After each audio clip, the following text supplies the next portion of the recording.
Welcome friends my YouTube channel. আজকে আবার আপনাদের সামনে একটি ভিডিও অনেকদিন পর শ্যুট করছি। আমি দীর্ঘদিন ভিডিও দিতে পারিনি, আমার একটু কাজের ব্যস্ততা ছিল, সেই কারণে ভিডিও আপনাদের সামনে শ্যুট করতে পারিনি। আবার আপনাদের সামনে একটি ভিডিও আমি তুলে ধরছি। আমার পায়রা ঘরে আপডেট অনেকদিন দেওয়া হয়নি, এবার চলুন আজকে আবার পায়রা ঘরে আপডেটটা দেখা যাক। এই যে পায়রা ঘরের ওপরে দেখুন ফ্লাইং লফটে বৃষ্টিতে অবস্থা খারাপ। আমাদের এখানে দেখুন বৃষ্টিতে আমি লফটে তেমন ঠিকঠাক আসতে পারছি না, আমার পায়ে ইনফেকশন হয়েছিল, সেই জন্য আমি পায়রা ঘরে ঠিকঠাক আসতে পারিনি। আমার ভাই পায়রাদের দেখাশোনা করেছে। দেখুন পায়রা ঘরে মানে ছাউনির তলায় আবার ছাউনি দিতে হয়েছে, নাহলে পায়রাগুলো সব ভিজে যাচ্ছিলো। পায়রাদের নাজেহাল অবস্থা এই বৃষ্টিতে। বর্ষাকাল এসে গেছে আমাদের এখানে। ওপরে দেখুন কতটা জল জমে আছে, প্রচুর জল জমে আছে ওপরে, ব্যানারের ওপরে। সব পায়রাগুলো মোটামুটি ভালোই আছে, এখনও কোনো মানে খারাপ খবর পাওয়া যায়নি। কিন্তু একটা খারাপ খবর আছে, আমার লফটে কালো সবুজ দুটো বাচ্চাই মারা গেছে। আর এখানে এই 2-3টে পায়রা অসুস্থ পায়রা, এদেরকে আমি আলাদা করে দিয়েছি। মুরগিগুলো বেশ বড় বড় হয়ে গেছে, দেখুন কত বড় বড় মুরগি হয়ে গেছে। দাঁড়ান আপনাদের দেখাচ্ছি। আমার পায়ে ইনফেকশনের জন্য বেশ কয়েকদিন ভিডিও করতে পারিনি, আর একটু কাজ ছিল, সেই জন্য ভিডিও আপনাদের সামনে বেশ কয়েকদিন ভিডিও শ্যুট করতে পারিনি। এই দেখুন পায়রা ঘরে আপডেট দেখুন, কালো সবুজ দুটো বাচ্চাই মারা গেছে।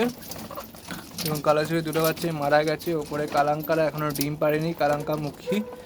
নিচে এরাও ডিম পারেনি এখনও। এখানে কালদামার মল্টিং চলছে, এখানে আমাদের কালাঙ্কারও মল্টিং চলছে, ওপরে শিরারও মল্টিং চলছে। এই পায়রাগুলোও এখনও ডিম পারেনি, ডিম পারবে কয়েকদিন গেলে, তারপরে এখন মল্টিংয়ের টাইম। জিরারও মল্টিং চলছে এখন। দেখুন এখানে আমাদের রেসার, দেখুন মুরগিগুলো বেশ বড় বড় হয়ে গেছে। ওপরে অতিথি পায়রাগুলো এখনও ডিম পারেনি। এরা ডিম পারলে আপনাদের সামনে সেই সময় ভিডিও তুলে ধরবো। ভিডিওটা ভালো লাগলে লাইক করে দেবেন আর সাবস্ক্রাইব করে দেবেন। দেখুন কালাঙ্কার এবারের বাচ্চা আর আগের বারের বাচ্চা দুটো একসাথে একটা জানলায় মানে উঁকি বাড়ছে।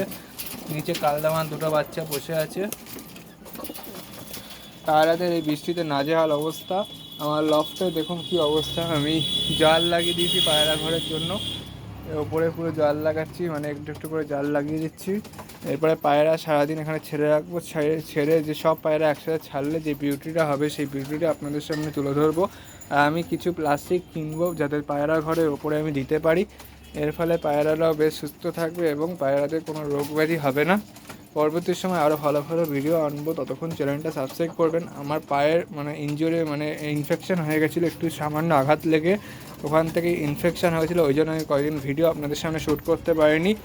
এখন আমার পাটা একটু মোটামুটি ঠিক হয়েছে, তাই আপনাদের সামনে রেগুলার ভিডিও দেওয়ার চেষ্টা করব, যতটুকু সম্ভব হবে আমার পক্ষে ততটুকু আপনাদের সামনে ভিডিও আনবো। ততক্ষণ চ্যানেলটা অতি অবশ্যই সাবস্ক্রাইব করে রাখুন আর নোটিফিকেশান অন করে রাখুন, বন্ধুদের সাথে শেয়ার করে রাখুন, যাতে পরবর্তী ভিডিওগুলি আপনারা সবার আগে দেখতে পারেন। Okay friends, thank you for watching. আমার পায়রা ঘরের আর একটা আপডেট আপনাদের দিলাম না, এই যে দেখুন এখানে ম্যাড্রাস পেয়ারও নিয়ে নিয়েছে ভালো, এদের সবারই মল্টিং চলছে।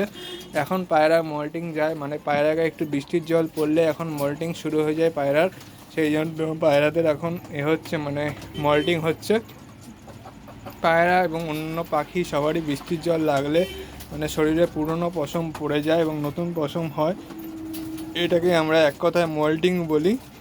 পায়রাদের মল্টিং চলছে, পায়রাগুলো মল্টিং গেলে তারপরে ডিম পারবে, আর ডিম পাড়ার পরে নতুন নতুন বাচ্চা পাবো। Okay friends, thank you for watching. আজকের ভিডিও আমি এখানে শেষ করলাম। Thank you, okay bye friends.